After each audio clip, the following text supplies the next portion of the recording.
Honden vergiftigd door bestrijdingsmiddel? Onthulling eerste Fairtrade gemeentebordje.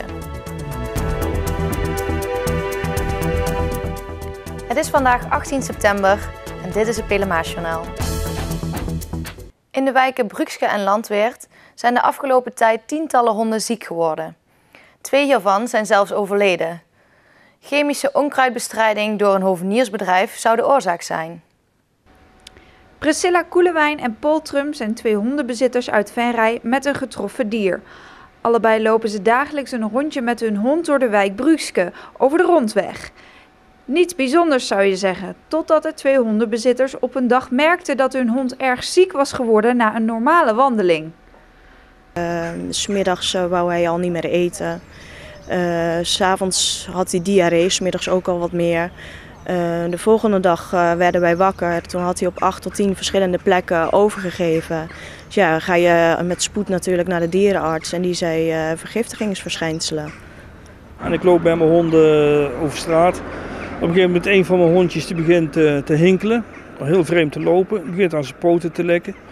Ja, ik vond het heel erg vreemd. En 2 minuten later komt er opeens allemaal schuim uit zijn mond. Hij moet overgeven en de schuim blijft maar komen. Ik loop verder door naar huis en op een gegeven moment kan mijn hond niet meer verder. Hij valt om en hij is dood en doodziek. Paul en Priscilla gingen naar de dierenarts en kregen te horen dat de dieren vergiftigd waren. De hond van Priscilla knapte op, maar Pauls hond Pebbles overleefde de vergiftiging helaas niet. De hondenbezitters zijn op zoek gegaan naar een mogelijke oorzaak en kwamen al snel uit op het chemisch bestrijdingsmiddel Roundup, dat door de gemeente wordt ingezet om de stoep van onkruid te ontdoen. Ik vertelde mijn verhaal tegen een bewoner bij mij in de straat en die vertelde toen tegen mij, gisteren en eergisteren hebben ze met een kwot hier vergif gespoten tegen het onkruid. En toen ging bij mij het kwartje vallen, want mijn hondje had daar gelopen. En die heeft het dus via zijn poten zo naar binnen gekregen. Ja, met het gevolg dat hij aan die gif is overleden. Op een gegeven moment zag ik een kwad hier rondrijden die aan het spuiten was. Dat heb ik die dag ervoor ook gezien. Ja, dan ga je wel denken van kan het daarvan zijn. En dan ga je een beetje googlen en wat ze spuiten en dan moet het Roundup zijn geweest. Priscilla en Paul hebben daarna een klacht ingediend bij de gemeente. Priscilla kreeg enkele dagen geleden een antwoord. Dat het niet komt door de Roundup die gespoten is, mits het de goede verhouding heeft gehad. Dus ja, daar krijgen we ook geen normale antwoord eigenlijk van. Want wie zegt dat die verhouding wel inderdaad klopt? Op Facebook is inmiddels een pagina opgericht voor gedupeerden. Steeds meer slachtoffers hebben zich met hetzelfde probleem gemeld. Laura Puts van de partij Inventief hoorde klachten over de zieke honden uit haar wijk Brugske en pikte het op. De partij gaat nu vragen stellen en wil opheldering over de zaak. We zouden graag willen weten of de onkruidbestrijding goed is verlopen en of er gehouden is aan de doseringen die toegestaan zijn. Of er meer klachten zijn binnengekomen bij de gemeente en wat er met die meldingen gedaan wordt, of ze wel geregistreerd worden. En of de gemeente van plan is om de gedupeerden de onkosten te gaan vergoeden. Want de gemeente is hier denk ik dan verantwoordelijk voor. Moet er niet gewoon gestopt worden met het gebruik van dit onkruidbestrijdingsmiddel? Ja, dat is een goede vraag. Chemische onkruid bestrijden is natuurlijk al langer staat ter discussie. Ik bedoel, het is slecht voor het milieu en misschien ook wel slecht voor de mens, omdat het in het grondwater kan komen. Dus als het nu ook nog blijkt dat het slecht is voor mens en dier, dan en het misschien wel fataal is, want er zijn nu al 2 mensen die zich gemeld hebben met een overleden hond, misschien zijn er nog wel meer. Dan zou het zeker gestopt moeten worden. Maar dat is alleen maar in kader van financiële redenen dat er chemisch bestreden wordt. De vragen worden aanstaande dinsdagavond gesteld in de raadsvergadering. Priscilla en Paul hopen dat dit leidt tot een stop van de gemeente met het bestrijdingsmiddel Roundup. En tot die tijd letten ze nu extra goed op. En gaat u hier nog wandelen met uw honden? Ik wandel nog steeds met mijn honden. Ik pas wel heel erg goed op, want vorige week hebben ze weer gespoten met Roundup. Nou, op die plekken ga ik dus echt niet lopen met mijn honden, want mijn honden zijn mij te lief. Er is in Wansum een werkgroep opgericht om te voorkomen dat een schellaard wordt gesloopt. Het Chinees restaurant aan de Venrayseweg 2 was vroeger het raadhuis van de zelfstandige gemeente Wansum. Volgens de werkgroep is Den Schellaard het mooiste gebouw van het dorp.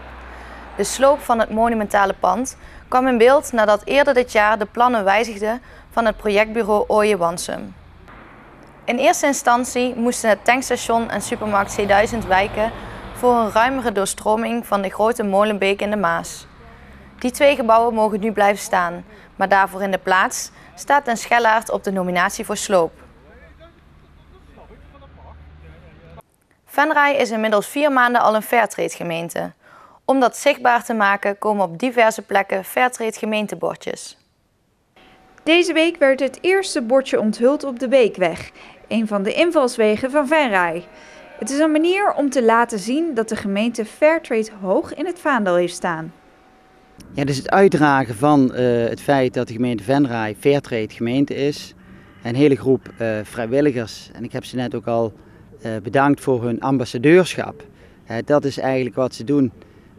Piet Kroft met zijn mensen is enorm goed bezig om duidelijk te maken hoe belangrijk Fairtrade is.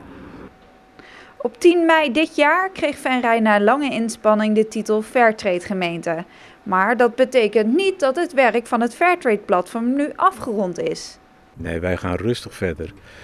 Je krijgt de Fairtrade gemeentetitel altijd voor 1 jaar.